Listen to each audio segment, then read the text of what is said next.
Our next speaker is Sister Sharifa Al-Khatib. Sister Sharifa has been an activist for 25 years in many fields and areas. She has worked as a teacher here in this country and overseas, both in elementary school and later teaching in college. She has a master's in comparative religion, and she presently works as the managing editor for the American Journal of Islamic Social Scientists. And as a footnote, she ran recently for the Board of Education in the Fairfax County here in the D.C. area. And her topic will be education.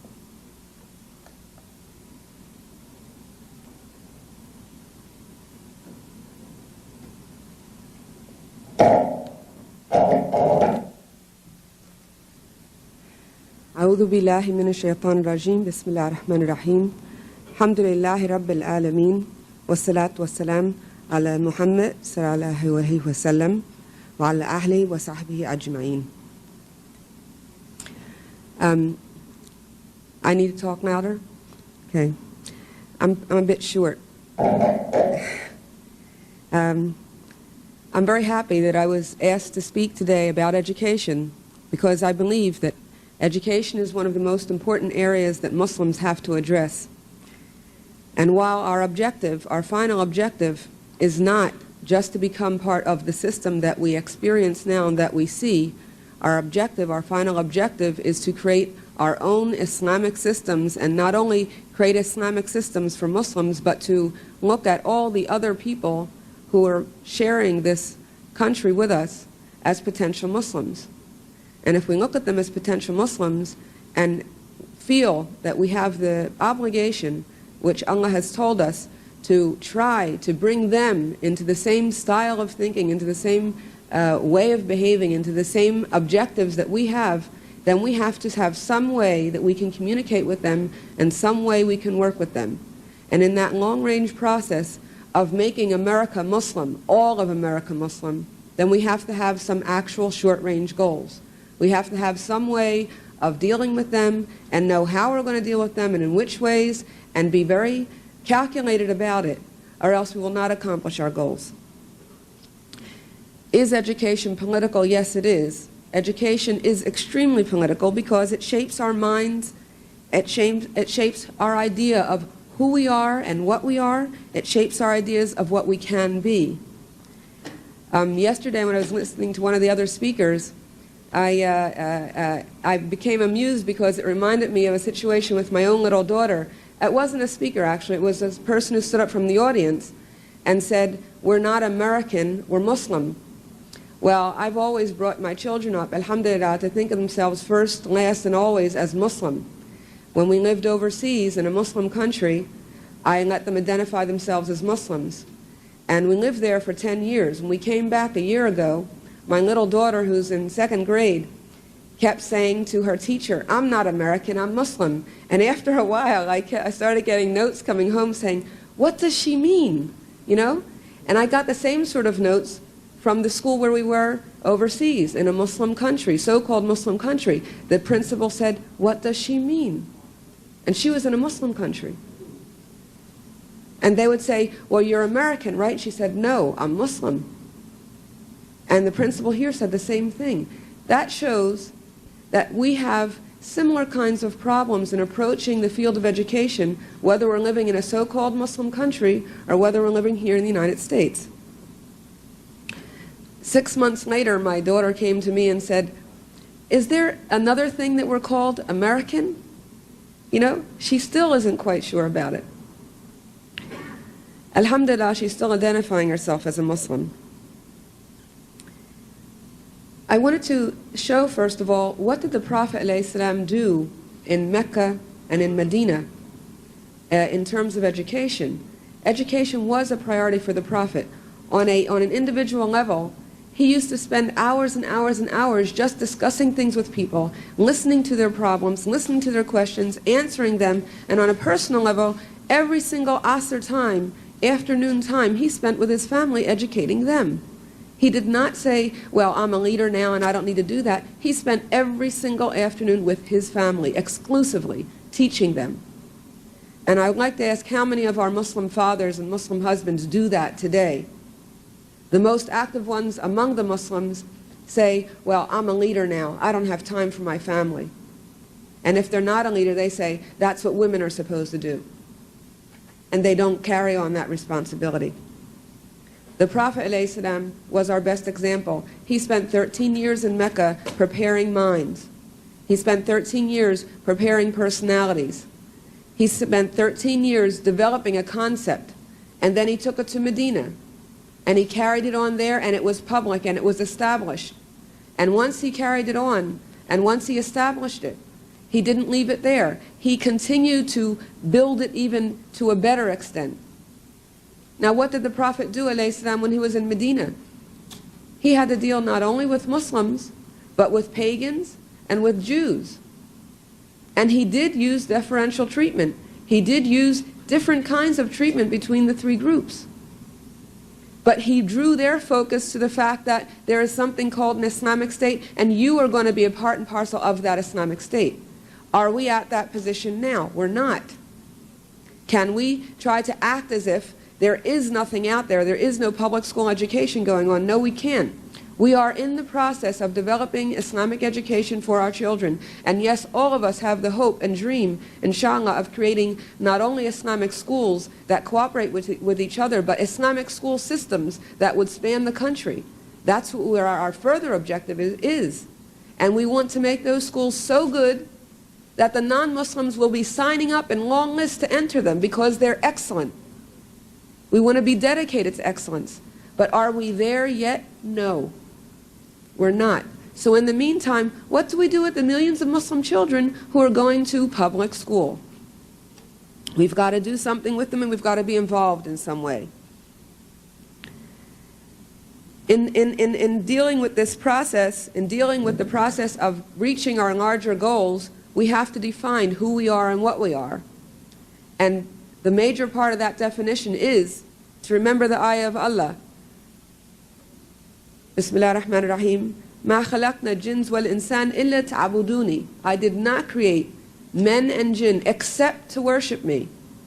So that our whole life and our whole service, as Allah said in the Quran, my life, my service of sacrifice, my life and my death are all for Allah, the cherisher and sustainer of the world. So education is just one part of that. It's not separated from it. So as we approach the public school system, we have to approach it with that credo, that we see ourselves as worshiping Allah and being involved with them in any way. At the same time, we cannot accept the definitions that other people try to tell us. We cannot accept definitions that non-Muslims shape for us. In recent times, they try to tell us that we have only two alternatives. We either have the alternative of becoming a second-class citizen to the Judeo-Christian heritage, and we will never be first-class citizens in that case, or our other alternative is to become part of a, in quotes, pluralistic society. And a pluralistic society right now is really a catchword for secular humanism. Are those our only alternatives? No. Can we shape our own? Yes. Should we be shaping them instead of asking non-Muslims to shape our definition of ourselves? Yes. Why do we wait, and why do we have this inferiority complex that tells us that we cannot define our own agenda? Yes, we can define our own agenda, and that agenda is Islam, and what our question is not what our agenda is, but how to work it out toward the proper goal of worshiping Allah. In the Quran, we are asked to agree with the Ahl al-Kitab, the Christians and the Jews, on what basic concepts we have in common, and that is belief in Allah. We have belief in Allah as a common concept. We have belief in Allah as a common concept, and we can try in our own ways to see how we can work out an agreement with them on that issue. We believe in the last day. They do too. We believe in a judgment day. We believe in an afterlife. Let us see how we can interface with them and interact with them in a way where we'll be able to express Islamic values and get them to come to the conclusions of the values that we do share. There are certain questions that we have to ask in this process. For what purpose education? And we realize that the purpose of American public education is to create orderly consumers who obey the law and do exactly what they're told and buy a lot of things and sell a lot of things and make money move in the society so that the people who are rich can get richer and they can keep their positions as they are. That is how the American economic and the American educational system works at the moment. But our purposes are different. The purposes of education for a Muslim are to gain knowledge about everything, to look at everything as a source of knowledge, and to use that knowledge for the good of all humanity. Now, if we realize that, then we should be involved. We should be involved at every level, the local level, the county level, the state level, the national level, and the international level. How are we going to be involved? We want to be involved as a distinct Islamic entity. And I say Islamic and not Muslim because there are lots of Muslims running around who don't even know what their agenda is and who start defining their agenda through the eyes of non-Muslims. So that I want to say Islamic. And if we are Islamic individuals and we come to our relationship and our connection with the public school system as Islamic individuals, then we will not be part of the great, what they call, American melting pot. We do not want to melt into American society and disappear. We want to go into American society with Islamic ideals and revamp their thinking. We want to revamp them. We want to turn them into Muslim individuals. We shouldn't have feelings of a distaste for them or intolerance because they're potential Muslims. In the beginning of Islam, at the time when it first entered Arabia, of course Islam started from the beginning of the world. But when we identify it with the movement that Muhammad ﷺ brought and perfected, they weren't Muslims, they were pagans. At least the people in this country have many, many things that they recognize. One of them is a belief in God. Even if it's a tacit agreement that there is a God, they have this belief, and we can work on that. How should we be involved? We have to be involved in a very diligent way, in a very concise way. We have to be involved in a way where we sit down and make long-range planning and understand how we can be involved so that when we do something, we choose what we do, and we do the amount of work that we know we can carry on consistently. The Prophet ﷺ said he likes us to be involved in consistent work. He doesn't like us to start something and drop it. He wants us to start something and continue with it. There are certain obstacles. Muslims have a lot of character building to do before they can even begin to communicate with the larger society. Muslims are lazy, they're late, they like to argue with each other, they like to fight with each other more than they fight with non-Muslims.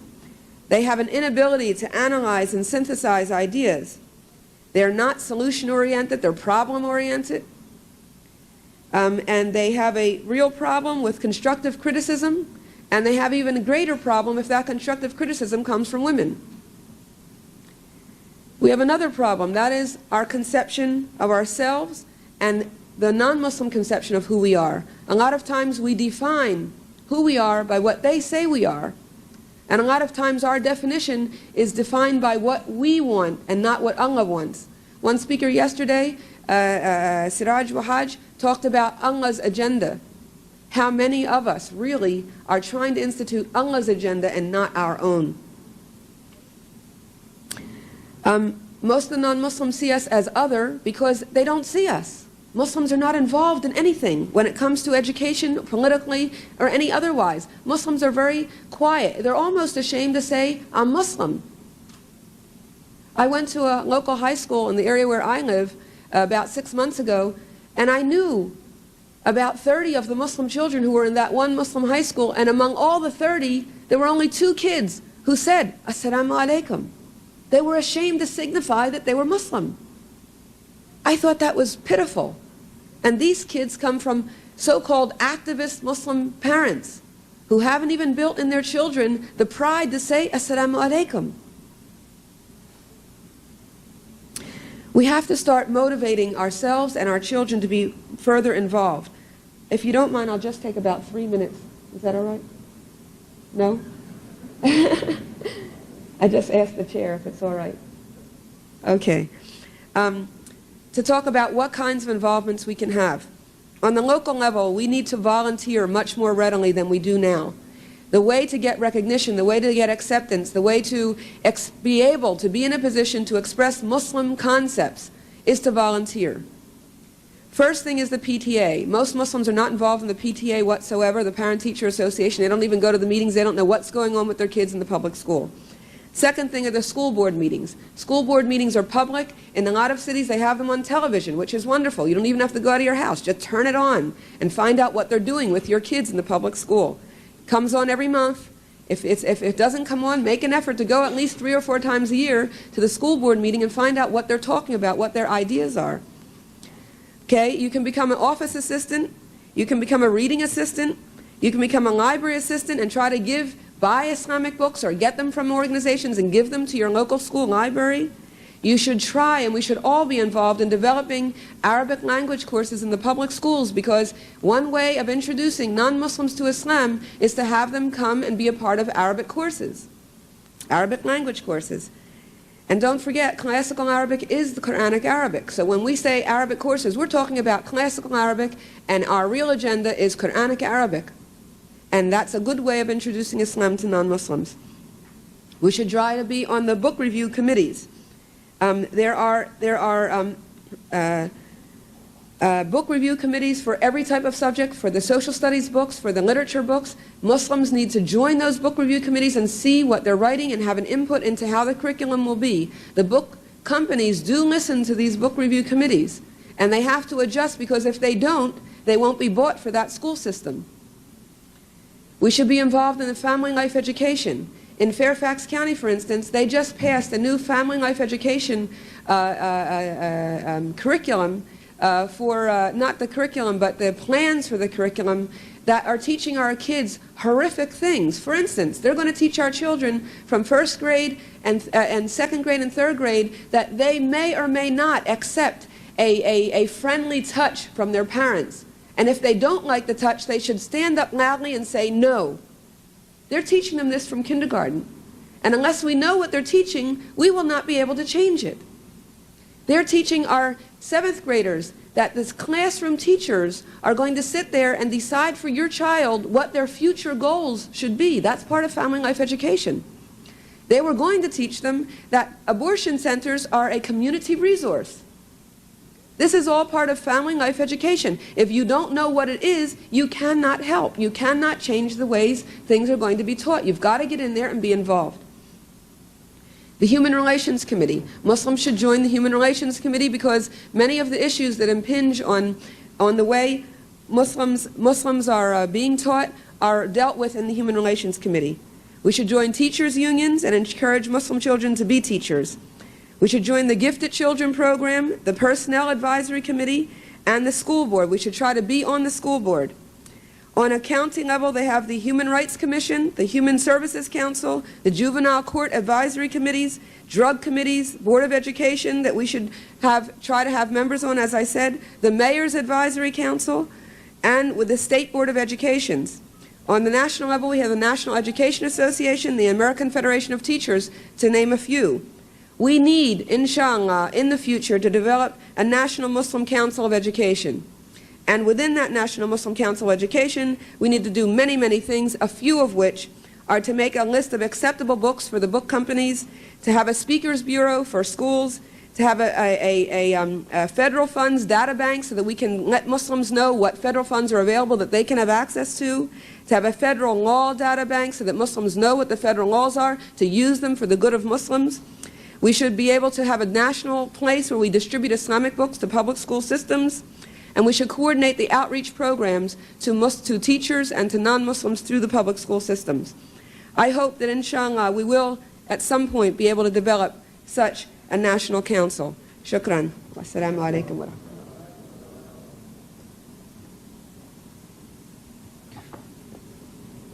rahmatullah.